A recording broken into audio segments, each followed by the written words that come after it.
Hey, it's the spookiest month of the year, and I'm starting off by playing Alien vs. Predator, the 1999 version to be exact. Yeah, I'm sure someone is gonna say that this isn't exactly a scary game, but try saying that again when you're at the bottom of the food chain and the aliens are infinitely spawning. This game is a fairly unique first-person shooter, since you have the choice of picking 3 very distinct characters to start with, so it's like 3 mini-reviews in one. There's the Marine for your typical FPS action, the Alien for some wall-crawling and melee combat, and finally the Predator if you want to play as a one-man army that can basically stand up to any threat better than the other 2 combined. Let's focus on the Alien for now since it's the first one on the menu. Oh, I'm sorry. Did you expect a full screen experience? Yeah, the menus and cutscenes are hard locked to their original resolution. There's nothing to fix this problem. Anyway, the Alien functions as your motion sickness experience. When you're crawling on the wall, you stick to everything, including small destructibles. I'm sorry for anyone watching this that might be getting disoriented. Once you find your first human, you'll see this aura around them. Supposedly the different colors have different meanings. Blue means they're unaware, red means they are aware, and green means they're fleeing in terror. According to my experience, the blue and red don't mean anything, you'll get shot regardless of the color. Green seems to kind of keep its original meaning though.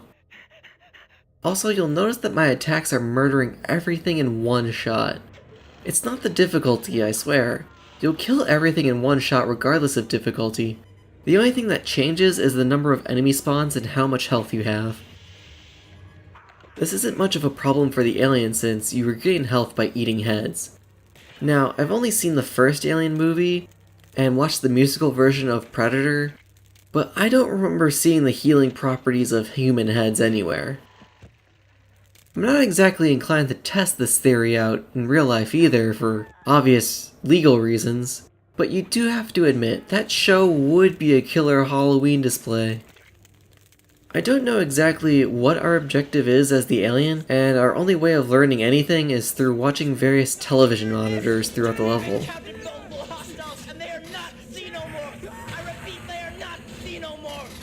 These guys have some serious firepower, but we've taken heavy casualties. Oh, Dock 4 is no longer secure. Cancel the earthbound ship. I say again, Dock 4 is no longer secure. Are you guys hearing this? Are you hearing Yeah, I get it. Next channel. You fool! Don't open that door.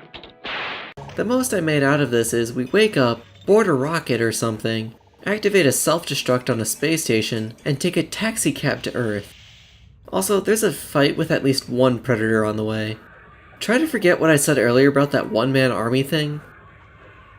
That's all for the Alien campaign. On to the Marine. We're immediately armed with the wonderful pulse rifle, and some guy starts yelling at us to run around the place. And boy do I mean run. I think the game is using the Quake engine, and it certainly feels like it with how fast the characters move. I didn't mention it with the Alien since the quick movements felt a bit more natural with the scary death machine that you were playing. Anyway, the Marine very quickly finds a bunch of infinitely spawning aliens. Regardless of what your difficulty is, the aliens do spawn infinitely. It's like there's a soft timer in each level because unlike the Alien, ammo is limited and once you're out, the real horror begins. Luckily, that didn't happen to me, since I've played this game before and I have a rough idea of where to go, and then I played the whole game again just to record for this review. So you'll notice that the aliens are made of paper and die very easily to gunfire. Limbs will explode and the famous acid blood will spill everywhere. This isn't too big of an issue since the acid doesn't stay for long, but there were times when these stupid aliens jumped on my head, died, and melted my health extremely fast. For more fun, we get different weapon pickups. There's the smart gun, which supposedly aims for you. It works very well for large targets like the Alien, but sometimes has trouble aiming for the small targets like the facehuggers. Can't have an Aliens game without facehuggers. There's a flamethrower, which only serves to light the aliens on fire while they try to tear your face off, and a rocket launcher for some reason.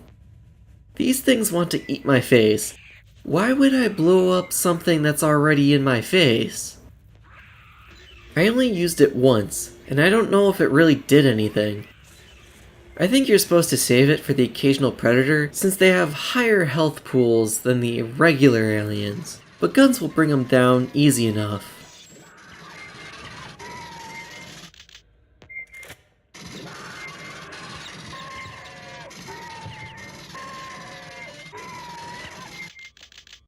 Honestly, I forget what happens in the Marine story.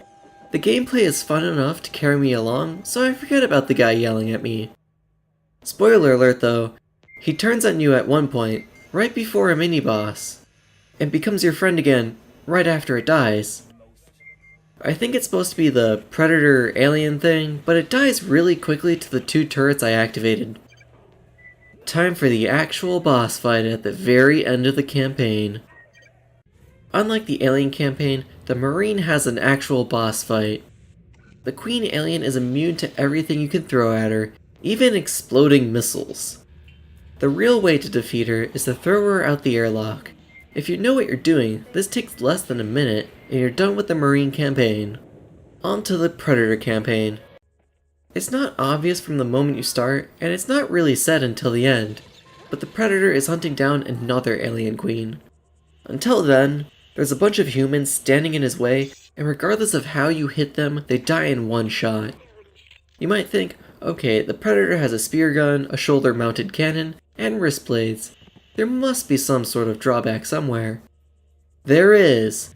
Only the spear gun has limited ammo. That's basically it. You might think that the shoulder-mounted cannon also has limited ammo, but it uses those blue things on the right side of the screen, and those regenerate. And there's also pickups in the level that automatically refill them for you. The wrist blades are close range, so you have to get in close to the enemies, but you can turn invisible and surprise anyone you want. Except for the aliens, invisibility doesn't matter to them. They're even easier than the humans. See, the humans have guns, they can attack at range. The aliens only use their claws and the tail. They charge straight at you, and one swipe will actually make them explode usually. I mean, I don't know how, but every now and again, you get this alien that won't explode immediately and will just lose both arms instead. Man, these stupid things will keep fighting without arms too. Could you stupid swarming things just drop dead and... oh my god. So we make it to the alien queen and I don't really know how to kill her. I mean, I killed her, here's proof and all. But what confused me is how to damage her. I managed to kill it in less than a minute once before, but I didn't record it. My best guess is the queen only takes damage when you hit her tail. It gets harder since the more you hit it, the less there is. But shooting her elsewhere doesn't seem to do anything. That's the last of the 3 campaigns. There's extra bonus missions after you finish the main ones, but they're nothing more than levels from the other campaigns. You also get a jetpack for the Marines, and the grappling hook for the Predator to make up for their lack of wall crawling in the alien levels. The grappling hook is the most fun by far. I should also mention that the Steam version and the GOG versions are different than the original retail release. The game was updated to run on modern hardware, and given support for Xbox controllers as well as other improvements. There's also a new multiplayer, but I didn't try that one out.